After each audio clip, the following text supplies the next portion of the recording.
Mark Nevitt wants to know what's happening with Independence Day 2. If he's not going to make it, then how about a reboot of Stargate? Well, they're making it. It's going to happen. It's still a big question mark if Will Smith's going to be there. You know, the director said they've got 2 versions of the script ready to go. One with Will Smith and one without. And you know what? I'm all for the studio playing hardball with Will Smith and saying, look, we want you, but that doesn't mean we want you so bad that we're just going to bow to any demands you give us. But they got to make a decision soon.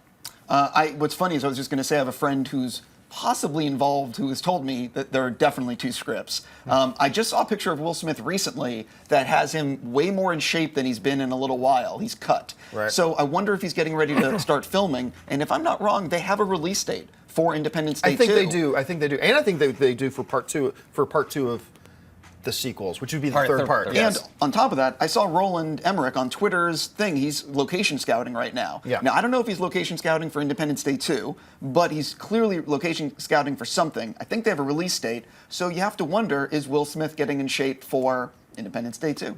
All of these being equal, I'd like to see him in there. Do you have anything? Yeah, I'd like to see him back as well, but yeah, the studio should be playing hardball. Will Smith is not as big as he was, 10, 12 years ago. He just came off of After Earth, and some of his latest stuff just hasn't been hitting that big with audiences. So in Independence Day 2, I don't think the success of it is solely based on whether Will Smith is in it or not. And I think audiences are getting tired of seeing Will Smith getting Jaden Smith to be in the films with him. Let's face it. I think that's part of the reason After Earth kind of failed. That among and other reasons. And Shamhammer, yeah. All right, sorry. We're supposed to be doing this rapid fire. I'm dragging on too long. Sorry, what's next, Chris Lee? You drag on never. Cullenprime wants to know, I heard that in Transformers 4, human scientists use Cybertronian technology to create their own Transformers. Do you think the Dinobots will be their creations? That is one of the theories that's been floated around. Let's remember that rumor's been around for a long time and has never actually been confirmed. But you could do a little Jurassic Park sci-fi crossover by saying, yeah, they got Cybertronian technology, then they discovered the DNA from the abandoned Jurassic Park, and boom, you got Grimlock. So I don't know, maybe. I think it makes sense because, there's no dinosaurs that they're looking at, because I think with the Transformers, they see like the jets and the cars, and they want to manipulate their transforming capabilities to that. There's no dinosaurs running around, so it makes sense that someone from Earth was doing that. Yeah, Steve? I think a lot of answers are going to be told to us on Sunday when they finally unleash some footage during the Super Bowl. Yeah. But the most important thing is, what do we have to do to get The Rock in Transformers 4 or 5, even as a cameo, so we can get the G.I. Joe versus Transformers? Listen, we've had that discussion. I mean, yeah, at some point, I bet you anything, they're at the studio level, there has been some talk about that. I guarantee it. All right, what else we got? Cards 908765431 wants to know, do you think based on Super Bowl teaser, will Gwen Stacy die? Well, I have no doubt Gwen Stacy dies this film. I think there's no mystery, there's no spoiler to that.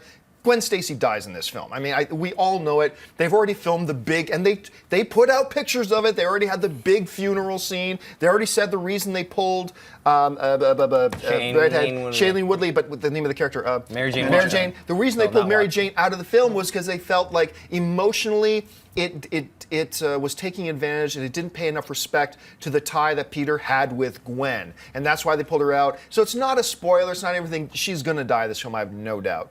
Yeah. You guys see it any other way? No, they have to. Yeah. All right. What's next? Sal DiNoto wants to know, do you think Jean Grey will be one of the 4 horsemen of Apocalypse in XMen Apocalypse? I've never considered that, but it ain't a bad theory. I mean, that's not consistent with the comic per se, but in the cinematic universe, I like the theory. I wouldn't doubt it. Do you guys? I don't think so, just because I think they're going to save the Dark Phoenix saga for one of the future movies, so right. I don't think they're going to do that. Steve? I don't know how much I can say right now. Okay. I don't know that information. I'm just wondering if by the end of Days of Future Past, if we're going to have a new way of looking at future X-Men stuff. Yeah, especially with Apocalypse coming up. Yeah. I think there's a lot of unanswered questions. All right. Woo! I can't wait for Days of Future Past. Yeah. Oscingtons wants to know, since Disney owns both Marvel and Star Wars, No, I'm going to stop you right there. No. Come No, on. it's not going to, and nobody worth their lick who is even a minor fan of the Marvel Universe or the Star Wars universe would ever want them to make that kind of an abomination. That would be stupid beyond all belief. No. Patton Oswalt will disagree with you. Patton Oswalt, I'll sit down and watch Patton Oswalt talk about the crossover all day, but to actually make it, that would be the stupidest thing ever. The only way I want to see it is in like a Pixar movie, animated movie or something. Yeah, that could be fun. Kind of an Elseworlds but animated thing. not a live action version. Yeah, it would have to be animation and fun. Yeah. Kyle Marquis, Star Wars casting. Do you think we will hear actual casting soon? Is there any chance that the open castings will yield actual characters in Episode 7, or was it a sham? I never believe open castings. And when you hear open castings, I think the guy who's going to be playing the bartender in the background. I mean, okay. But I do think probably within the next month, I'm going to guess within the next month, we are going to wake up one day like we did today and suddenly have the Star Wars equivalent of the Lex Luthor and Alfred news dropped on us. And I think it's going to happen very, very soon, like within the next month. I don't know if you guys have heard anything different or how you think it's going to play out. I mean, mostly, open castings for big movies like that are usually for kids' roles because they just can't find someone of that. But once it's like a bigger role, they're not going to have open castings for, Luke's son or whatever, or Han and Leia's children. Right. I wouldn't bet against the open casting. I do think that we're going to hear the casting very soon. Remember, the movie comes out a year and almost December of 2015? December 20. So just a hair under 2 years right now. They have to start filming the latest of May, but chances are they're going to have to start filming by March or April. Yeah. And the script's done, so I would imagine at any point we're going to get casting because whoever's in the movie has to start training for lightsaber battles and for action scenes and for whatever they have to do. So casting's going to be soon. Wouldn't bet against open casting. I'm going to bet, though, that we've got a Ben Affleck situation here because, I said for a long time, even before they announced Ben Affleck, I said, look, forget the speculation. They've got their Batman. They've had their Batman for months. We just don't know who it is. But I think that's probably one of the things, situations with Star Wars. I think a lot of their key characters, I think they've got locked down, and they have for months probably, and they're just not letting us know who it is yet. But because you're right, they already have to be in training, and they already have to be getting in shape for stuff like this, especially if they're going to be Jedi or Sith or things like Is that. Will Smith in it? Oh my God, that's it! You just cracked the code. Okay, what's next? Aaron Kramers wants to know, do you think it's possible that they should reboot the John Carter series? If so, what would you like to see in it? I would like to see it be like Star Wars meets Game of Thrones. You were in Arizona we were both in Arizona, weren't we, for the John Carter the junket? The yes. junket when they screened it. I think you were like me. I hope I'm remembering this right. I loved John Carter. I'm going to tell you right now, I loved it. I thought it was great sci-fi. It's one of the purest sci-fi movies we've seen in a while. I thought it was really great, but it was marketed terribly. And I think I think they could have done a couple things better. But yeah, financially it bombed. There's no way to get around it. It's such a classic. I have they to will asterisk reboot this it. on you. Sure. John Carter is not a bomb. A lot of people say it's a bomb. It made like $400 million worldwide. The problem with John Carter is it cost too much money to make. Yeah. Because if John Carter's budget had never exceeded $100 million, It would have been profitable. it would have had a sequel because $400 million is fine. That's a lot of money.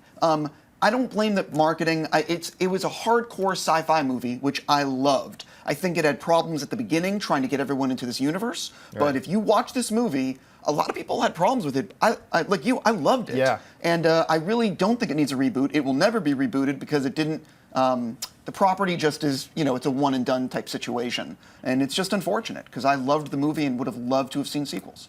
I really like it, but then as John Schnepp says, it has this, even if it wasn't a bomb, it has that stench of failure. It has a stench of failure. So on it, yeah. it's kind of not as bad, but Pacific Rim has that kind of bomb association with it, even though it think technically broke even. No, I think it's crossed just barely. It's crossed into profitability. Yeah. But not by much. It has, and also you got to factor in the worldwide numbers with Pacific Rim. It might have only made whatever 100-something million domestically, but internationally it made a lot of money. In China, it made like $100 million. Yeah, I think overall it made around 450. Yeah, I mean, you're more million likely to see a Pacific Rim sequel than you are a John Carter sequel. I agree, or Reboot. Yeah, for that matter. Okay, what's next? Kyle Marquis wants to know which director's name carries enough weight that name alone will convince you to go see their film.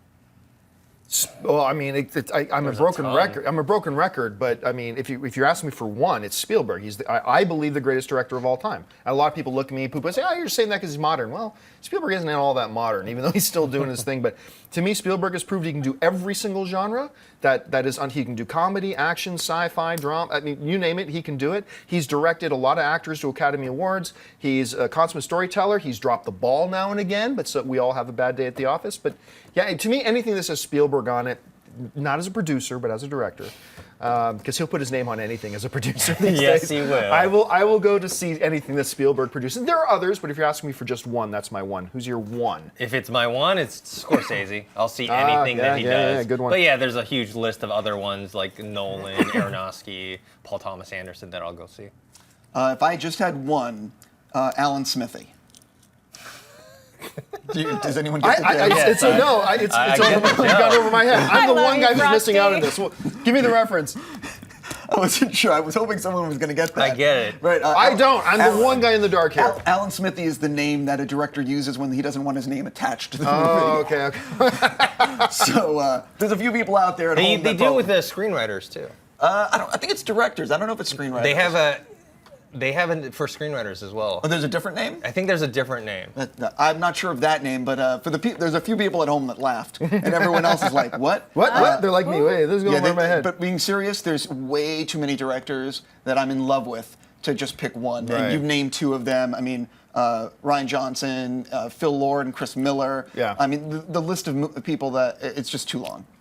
All right, let's do 3 more rapid fire here. I actually have to throw in the Coen brothers because if they make a Oh, film, okay, yeah. I'm lined Yeah. up to see it. So just had to throw that in. Okay, Aaron Brooke Naylor wants to know if we think Rebel Without a Cause will ever be remade.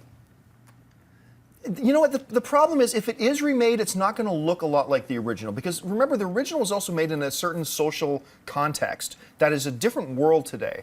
And so you can remake it and call it something and follow the same themes, but it's going to look like a very different movie. I actually don't think it's going to happen. Do you guys? I don't think so. I mean, they could make another movie with a similar, story and call it something else. Right. I don't think today's audience will, really have that name recognition with it like it would, years ago. Yeah. I agree. I don't think it gets remade, and I think that's one of those movies that if they did try to do it, there would be some serious lynching. No BS. Serious lynching. All right, 2 more. Oliver Mears wants to know if Marvel makes a standalone Hulk movie, could we see Hulk versus Red Hulk, Abomination, or the Leader?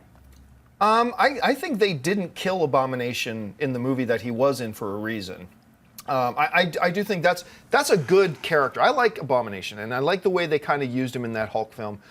So I could see them bringing him back. So Red Hulk, I like Red Hulk. I don't know if it works on screen so much. So I would lean towards Abomination myself, but I'm not married to the idea. What about you guys? I think we will eventually see a Hulk standalone movie, maybe in Phase 4 or something like that. Right. I would go with the Leader. I like him as a villain. Yeah.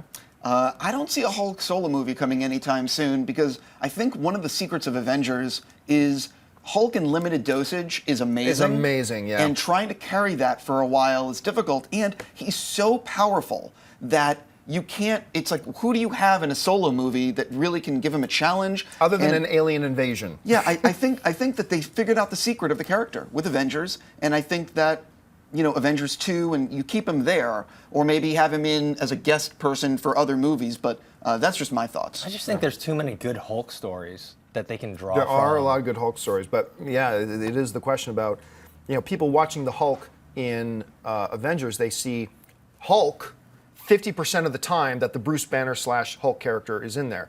If you do a new standalone Hulk movie, it's probably going to be 80% Bruce Banner, 20% Hulk, and I think that'll leave some fans dissatisfied. So I think you're right. It's Hulk in moderate doses is what they're going to go for. But I do think they're going to try. Maybe in Phase 4 or something. I think they might try, but you could that also is a challenge. You could also bring in Bruce Banner a lot into some of the other Marvel movies. Oh, absolutely. Without the Hulk, like him controlling his anger, if you will. Listen, I think Mark Ruffalo as Hulk is amazing. Yeah, I thought he was great. Amazing, one of the highlights of the movie. But I actually don't want to see a solo Hulk movie right now. I'd rather them go after, Doctor Strange or some of these other characters. Yeah. All right, last question. Chuck Wood wants to know, of the Marvel characters that could be introduced into their cinematic universe, what would you guys say to Marvel casting Lucas Black as Simon Williams' Wonder Man? Nah, no, I'm indifferent to that one, honestly. I don't think there's enough commercial recognizable. I don't think it's commercially recognizable, but then again, you can make the argument, well, how recognizable is Guardians of the Galaxy? But for my first instinct is no. But I could be convinced otherwise. I'm just saying my first instinct's no. Yeah, he isn't that well known, and just the name itself, Wonder Man. I think it would cause a lot of laughing. Kind of like Ant-Man. Yeah. I appreciate the enthusiasm, but I don't see it happening. Yeah. I think they got about 40 other guys they want to get going before that. 100%. Yeah. If you like this video, be sure to give it a thumbs up, and don't forget to subscribe to AMC Movie News on YouTube. It's free and a great way to stay updated with all the latest movie news, and check out our daily show, AMC Movie Talk.